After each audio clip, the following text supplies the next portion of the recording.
Hi everybody, if you are watching at home, sorry we are a little bit late. There's been a few technical difficulties, some might say. There's been a few issues on our end, not our guest end, about internet connections coming on to kind of stream to you guys. So, but you know, without drama, where's the excitement in life, hey? So as you can see, I'm actually doing this a little bit differently. I'm actually doing this on my phone, and so is Jasmine, who helps out all the time in the background, keeps me stopping stressing. So we're both on our phone, so we'd like to apologise in advance if anything doesn't go as smoothly as it normally does. I don't know what else to say. I'm sorry if we cut out or things aren't really smooth, and that you're now seeing a different part of my bedroom. But anyway, that's been a little bit of a stress. Anyway, let's talk about why we're all here. So welcome to the final episode in the first series of Virtual Coffee and Chat.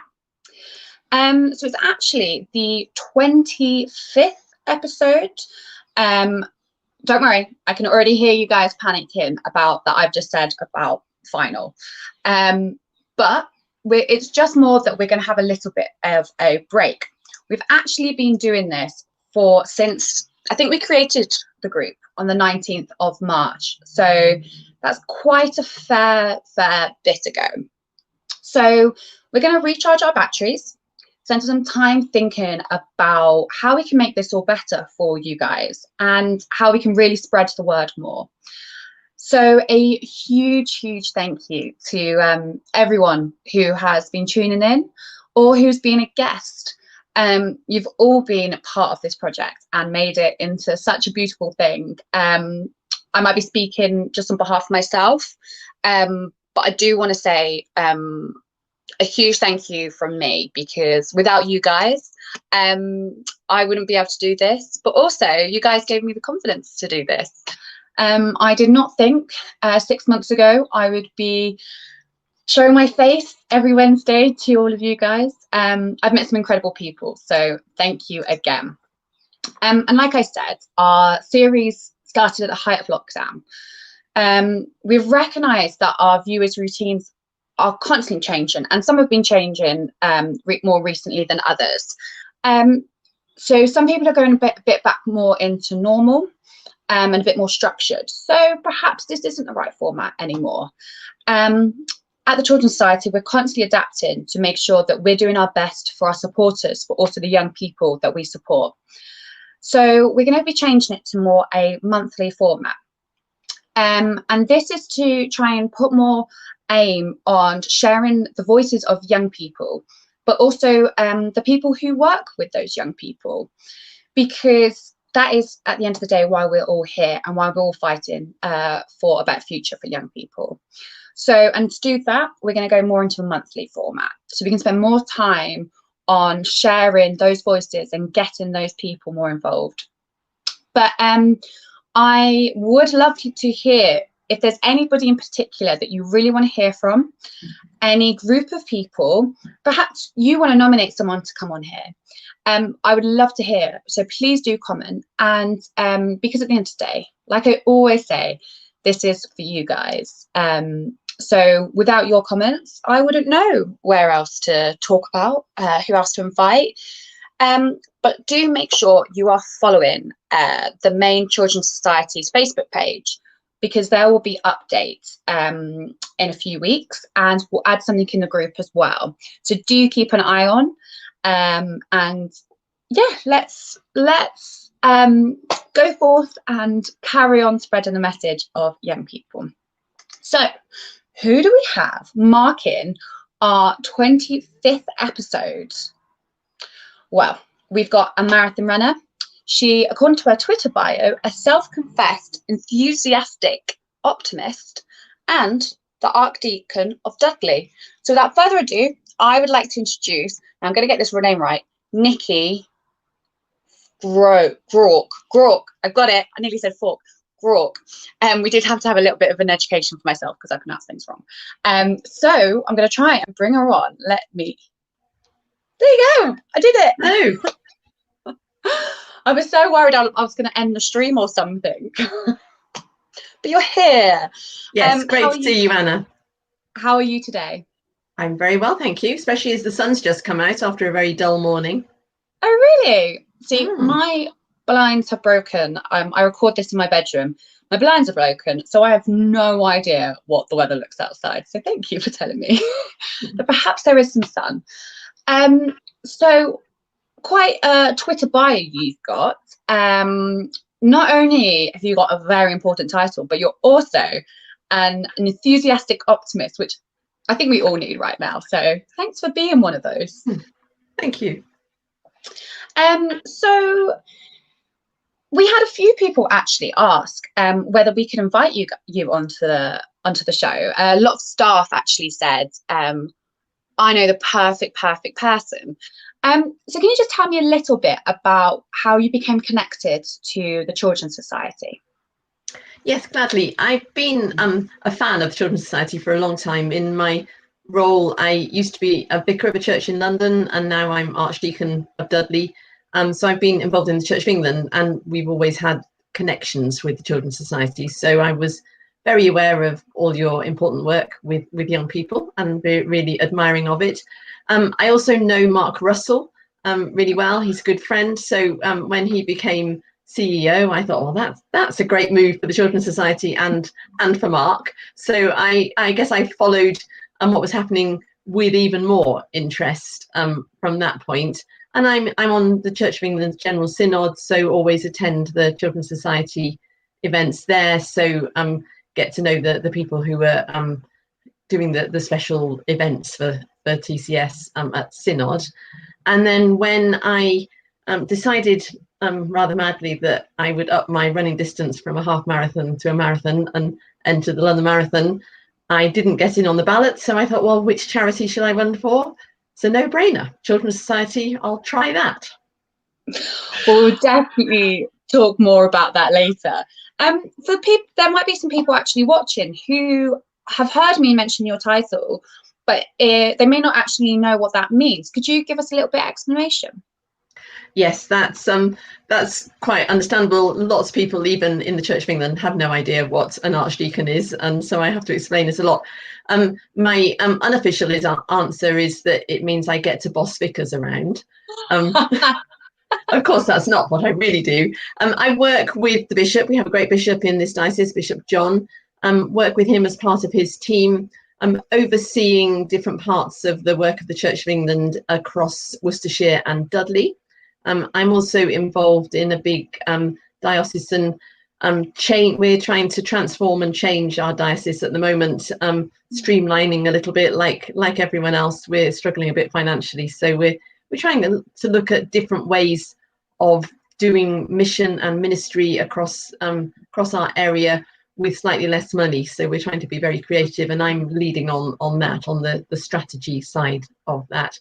And on a day-to-day basis, in normal times, I go out and preach in different churches around the diocese. I'm involved in appointing new vicars, all sorts of things like that. But at the moment, most of my life, like most of everyone else's life, is having endless meetings on Zoom and Teams and all those kind of things. Definitely, it's a big adjustment for us all, and it's affected every single organisation, business across the world. It's not even just in England. No. So I've definitely enjoyed actually hearing how different groups have adapted. So you actually had a few services near you. Have you ever been able to visit any of them or work with them closely? Well, no, very sadly, just before lockdown, or I think it was in sometime in March. So yes, it's 6 months ago today, isn't it, that we had the stay at home message from Boris first time round. And I think the week after that, I was due to visit Beam in Sandwell, which is just out of my area. It's over the border in the Diocese of Birmingham, but I checked out with the Archdeacon there, and she was, of course, very happy for me to go. It's literally half a mile from the diocesan border. So I was going to go there and see their work with young people and on their sort of health and well-being. That sadly got postponed. I'm really hoping to do it at some point. And there's also a new Children's Society provision called, I think it's called Climb, which is with West Mercia Police working with young people on sort of activities to help prevention and early interventions to help them stop getting involved in criminal activities, which is great. And the West Mercia Police HQ is just up the road from Droitwich, where I live. So I'm really hoping, I'm not quite sure, I don't think they've got a proper office yet. I think they're still looking, but I'm really hoping that once they get up and running properly, that I'll be able to support that work locally as well. And it's such an important mission. You've got two different organisations and services, some might say, that do two different things, but actually it's all about the well-being and the future of young people, which you so greatly pushed to all of everyone you can ever meet. I know, I hear from my colleagues that you're the one who's pushing it out, telling people how important it is. So thank you so much for that. How have you been finding lockdown then? Well, you mentioned that I describe myself as an enthusiastic extrovert. I love people. I get energy from people, and so not meeting people. I mean, lovely though it is to talk to you on a little box on my computer, it's not the same as actually talking to people in real life. And so I struggled a bit with that aspect of it, particularly when we were in deep lockdown back in sort of March, April, May, when I'm single, I live on my own. So every time Boris said, you know, you can do things with members of your own household, I haven't got any members of my own household. And so that was really, really hard. But it became a lot better when you could do things with a few people. And we've all adapted to a virtual environment. So I think I've got better at it. I've enjoyed having a bit more time, because normally my role, I cover quite a wide area, so I spend a lot of time driving around to see people, and of course that going from one Zoom meeting to the next doesn't involve an hour in the car, so that's saved up a bit of time, which I've used for running mainly. So I've been really impressed with people across our churches as well. I think people have been incredibly adaptable and very resilient. You know, looking back to 6 months ago when we all thought, oh yeah, we can do this for a few weeks, and then turned out to be 6 months, and now it's going to be another 6 months. And I know it's not as restricted as it was, but I think there is a weariness around. But I'm so impressed by people's willingness to try new things, to do church online, to have support networks on WhatsApp, all that kind of thing. So I think we've survived, and I try and, as an optimist, I try and see the good sides and encourage people to dig in and keep going, and it will get better one day. One day, normal life or new normal will resume. 100%. And I think it's really important for young people to see that they're not struggling on their own, that actually we're all struggling differently, but with them at the same time, and that there is ways to adapt, and we as an organisation are there to support them through all these changes. Because I'm sure I'm not by myself that yesterday I was feeling a bit on edge, because the prospect of more and more change terrifies me, because it's out of our control. And I also try to be an optimist, but I'm sure my friends who maybe are watching are like, that's not you recently. But it's also to make sure that people within your church, but also the young people who may be watching this or hear from you, that it's also okay to admit that you're struggling, because people from all walks of life, you just said, have had, bad, down moments because they've been worried. And it's all about us being able to show each other that we all can adapt, and resilience is the main word, I suppose.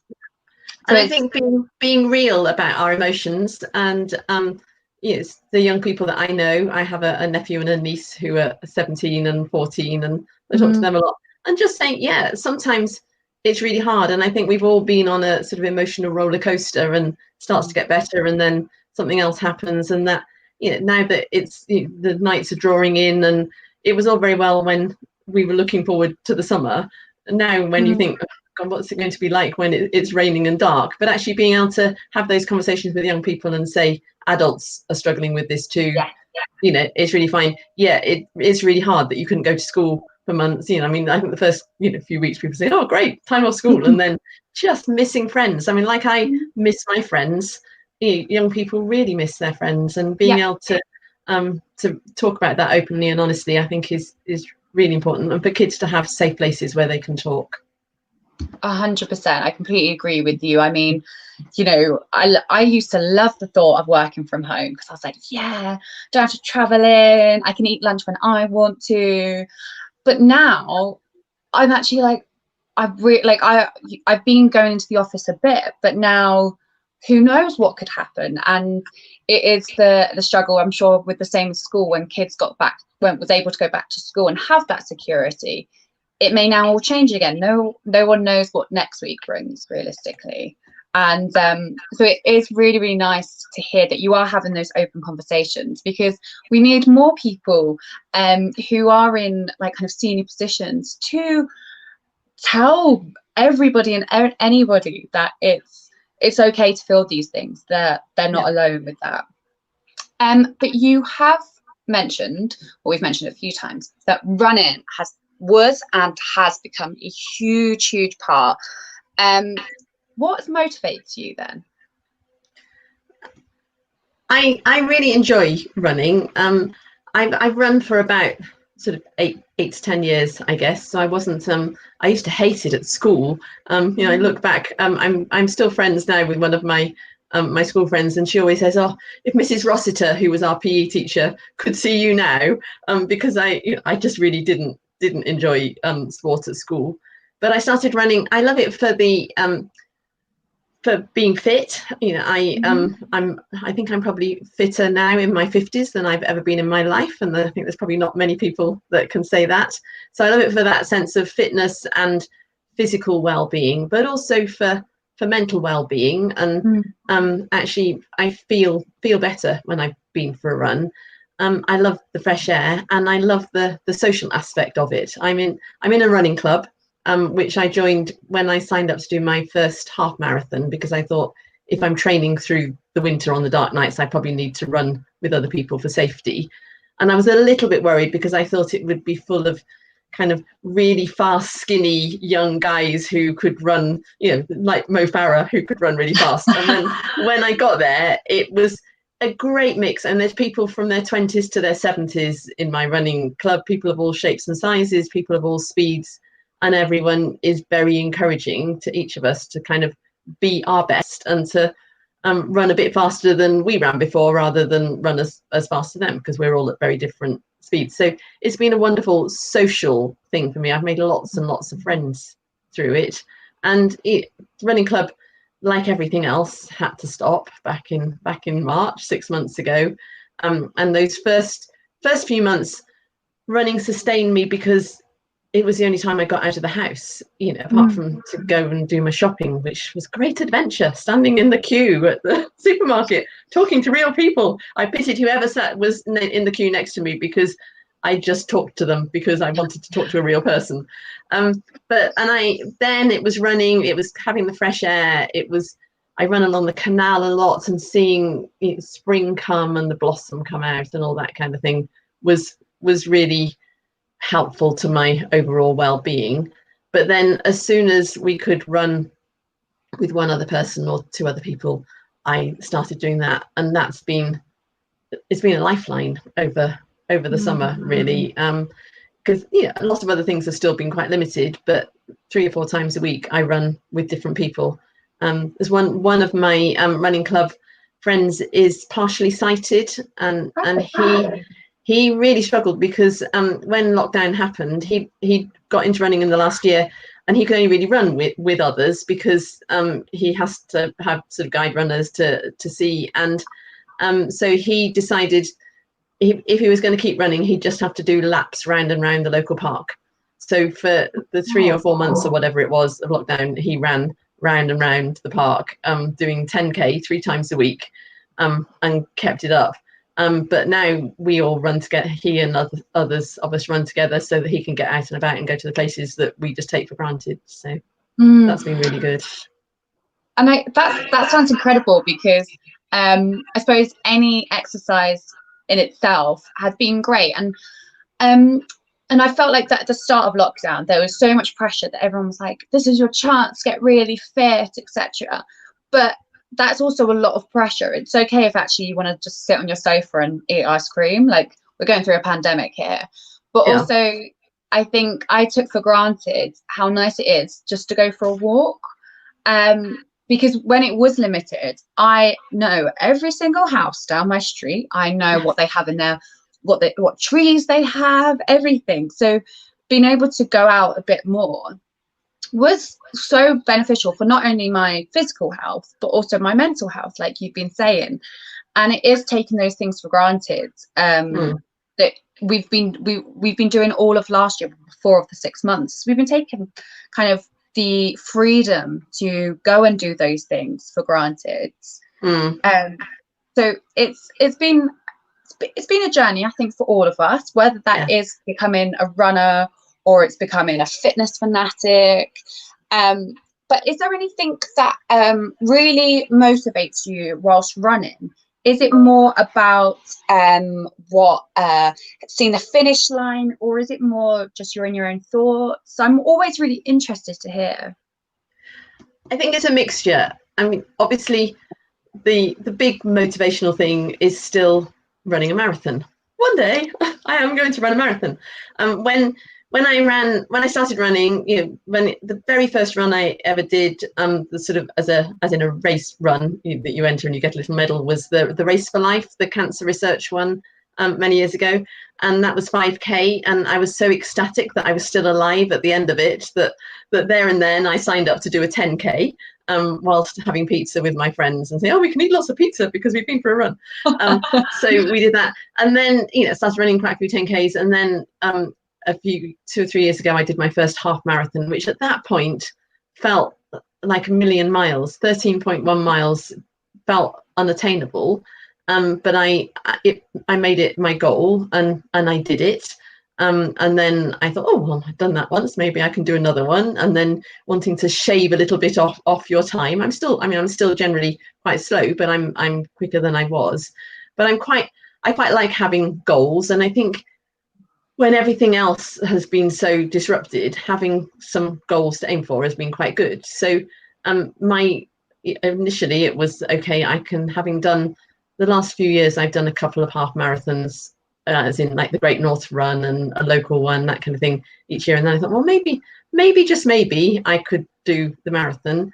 And back in February, I'd got up to February, March, my longest ever run was 19 miles, because of course the marathon is 26.2, and we were still at that stage of building up, adding in a mile every 2 weeks. And I remember going for a run with my friend Sean, because he was training for the Paris Marathon when I was training for London, and we went for our longest run on a really, really bitterly cold day, and we ended up running through floods that were up to our knees on some of the little lanes, and we felt really hardcore.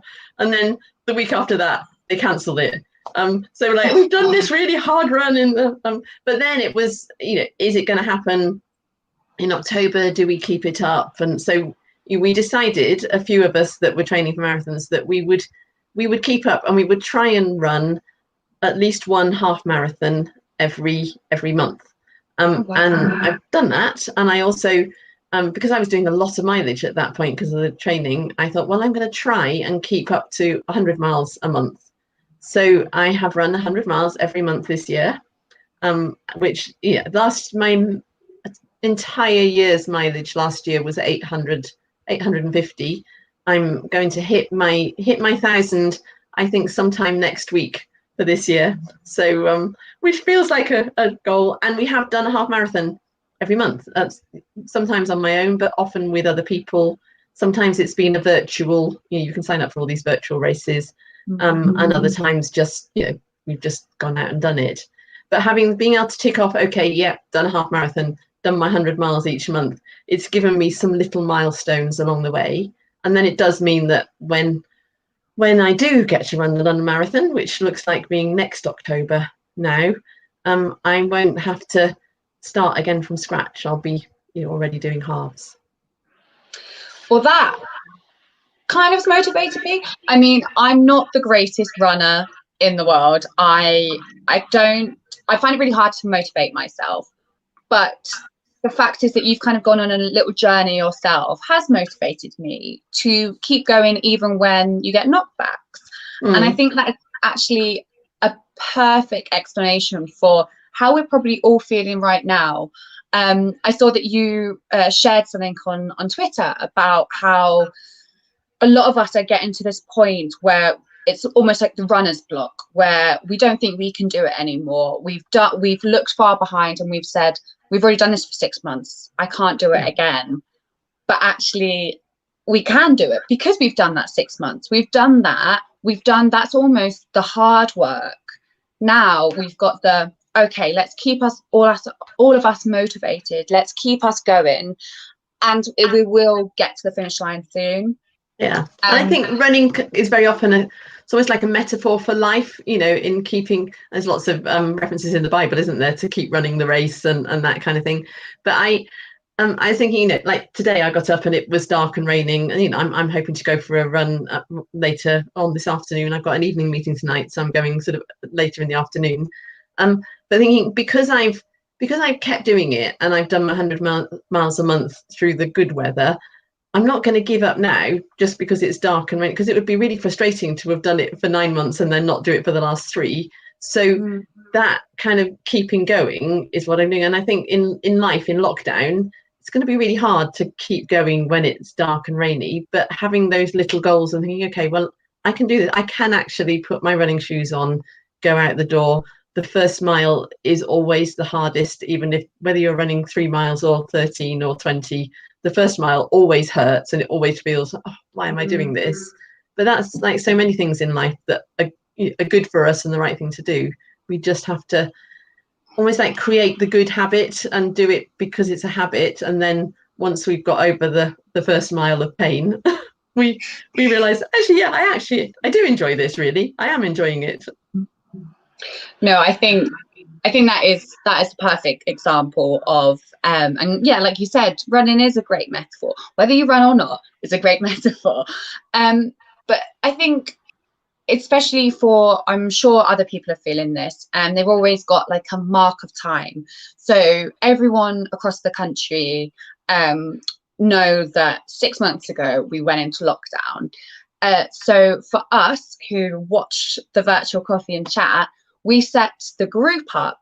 I worked out today 127 days ago. So that's 26 weeks ago. I don't know about you. I don't know about everybody who's watching at home, but it's been that amount of time has been a journey. I have learned so much, but also I've also given myself a break and not try to realize what I am grateful for. And no, I had a bit of I'm not gonna lie, had a bit of a wobble yesterday, which I'm sure a lot of people did. But I then reminded myself that we have come this far. It's a huge achievement. And as long as you can look back and say, yeah, I did what I was meant to do. I gave myself a standing ovation for getting this far, that we can keep going. And as long as we have brilliant people like you who are spreading such optimism around, I think that's what we need. We need people to look to give us that optimism, but also be a realist as well. We don't want fake news. We want optimism and we want realism.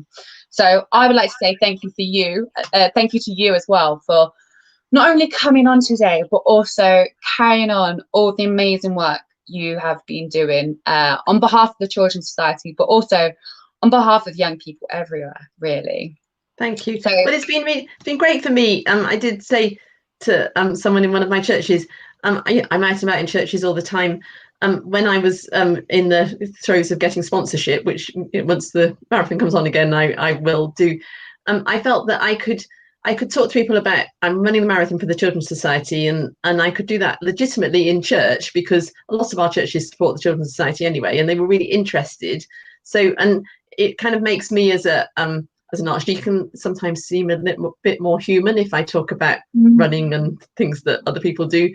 But then I can use it as an opportunity to promote the work of the Children's Society. And, you know, in Christingle, for example, I did a Christingle in a lovely church in near Stourport back in just before Christmas, and told them, and they said, oh well, we're going to really support Children's Society very differently now, because Archdeacon Nikki is doing the marathon for them. And that was, and helping people make the link, because often even with Christingle, a lot of churches don't quite yet make the connection with the Children's Society, and so I really try and make sure that they do, and do everything that I can. And I get lots of opportunities because of being an archdeacon, so every time I can, I talk about the good work that you're doing, because you're amazing, and it's a wonderful organisation. And any of the people who are listening, watching, who are volunteers or work for the Children's Society, thank you from me and from the sort of central church as well. We really appreciate what you do. Well, this has been a lovely way to end our 26 weeks of doing this. So thank you so much, and thank you guys, everyone at home who is watching this live or will be watching it later, because we'll continue sharing this, because I think this was a really lovely but powerful episode we had. So thank you everybody who's been watching. You've all been absolutely incredible. Really, on a Wednesday, sometimes everyone says that's kind of a bit of a slump day, but I always look forward to it, to chatting to you guys, even if you all see my face and I don't see anybody else's face. But keep an eye out. We will be having guests returning, because we know how much everyone loves them, but do continue commenting and tell us who you would like to hear from. So it's goodbye from me for a month or so, which I'm actually really sad about. But anyway, thank you so much, Nikki. Thank you. It's been great to be on, and goodbye from me too. I can't wait to hear more about how far you go running, because it's an incredible achievement. So we will be pushing your sponsorship out even more. So we'll be linking to this later. Okay, brilliant. Okay, well, I hope everyone has a fantastic day, and you'll hear from us very, very soon. So bye. Bye.